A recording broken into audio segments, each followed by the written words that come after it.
Hello दोस्तों, आज हम पढ़ते हैं मीर कासिम नया नवाब। इसने राजधानी मुर्शिदाबाद से मुंगेर स्थानांतरित की। इसने बंदूक बनाने की फैक्ट्री बनवाई। राजधानी परिवर्तित के साथ ही मीर कासिम षड्यंत्रपूर्ण माहौल से दूर रहा। जो मीर कासिम है, यह राजधानी परिवर्तित करके कंपनी के षड्यंत्रपूर्ण माहौल से दूर रहता है। इसके बाद है, इसने प्रशासन को सुधारने की कोशिश की। जो प्रशासन था उसे सुधारने की कोशिश की। सभी करों को शीघ्रता से जमा करवाया। जो कर थे उन्हें शीघ्र ही जमा करवाता है। एक नया कर अब्बाव लगाया। एक नया कर लगाता है जिसे अब्बाव बोलते हैं। इसके बारे में कहा जाता है अलीवर्दी खां के बाद सबसे योग्य नवाब यही था। इसके बारे में यह कहा जाता है कि जो अलीवर्दी खां थे उसके बाद मीर कासिम ही एक योग्य नवाब यही था। इसके बाद है, इसके प्रशासनिक सुधारों की प्रशंसा। इसके प्रशासनिक सुधारों की प्रशंसा में सियार उल मुतखैनी के लेखक गुलाम हुसैन है। जो सियार उल मुतखैनी पुस्तक है उसके लेखक गुलाम हुसैन हैं। कंपनी को व्यापार में छूट मिली थी दो माध्यम से। पहला था सम्राट फर्रुखसियर का 1717 का मैग्ना कार्टा। दूसरा था कलकत्ता से काउंसिल से।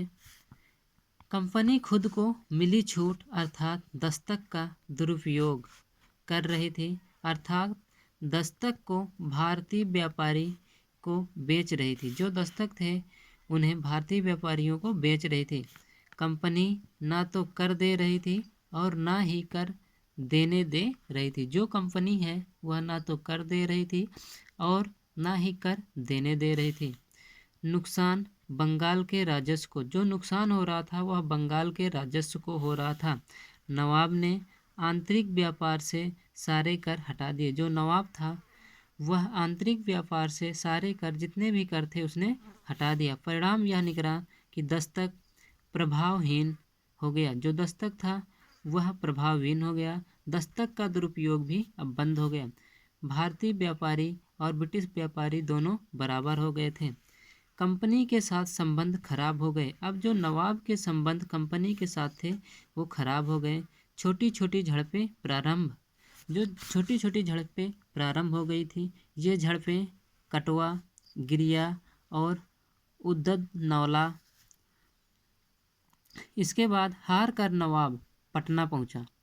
झड़पों के बाद नवाब हार जाता है और नवाब हार के पटना पहुंचा और पटना की कासिम बाजार फैक्ट्री में लगभग 145 अंग्रेज कत्ल कर दिए गए। और पटना की कासिम बाजार फैक्ट्री में लगभग 145 अंग्रेज का कत्ल हो जाता है। यह घटना को पटना हत्याकांड कहते हैं। यह जो घटना है इसे पटना हत्याकांड कहते हैं। पटना हत्याकांड के बारे में या पटना हत्याकांड के बाद मीर कासिम एक त्रिगुट का निर्माण करता है। जो मीर कासिम होता है वो एक त्रिगुट का निर्माण करता है। नवाब मीर कासिम, अवध का नवाब शुजाउद्दौला। इसमें तीन लोग थे। पहला नवाब मीर कासिम, दूसरा अवध का नवाब, तीसरा शुजाउद्दौला। भगौड़ा मुगल सम्राट शाह आलम द्वितीय और भगौड़ा मुगल सम्राट शाह आलम द्वितीय भी था। इस त्रिगुट का कंपनी से सामना 22 अक्टूबर 1764 में हुआ। स्थान बक्सर, जिसे बक्सर का युद्ध कहते हैं, कंपनी और त्रिगुट के बीच। कंपनी की इसमें जीत होती है।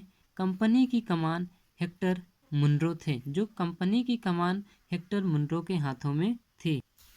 बक्सर के युद्ध के बाद रॉबर्ट क्लाइव को वापस भारत लाया गया। हारी हुई ताकतों से संबंध परिभाषित करने के लिए मुगल सम्राट शाह आलम द्वितीय से मुलाकात करके 12 अगस्त 1765 को इलाहाबाद की प्रथम संधि होती है, जिसमें मुगल बादशाह ने कंपनी को बंगाल, बिहार, उड़ीसा से राजस्व वसूली अर्थात दीवानी अधिकार कंपनी को।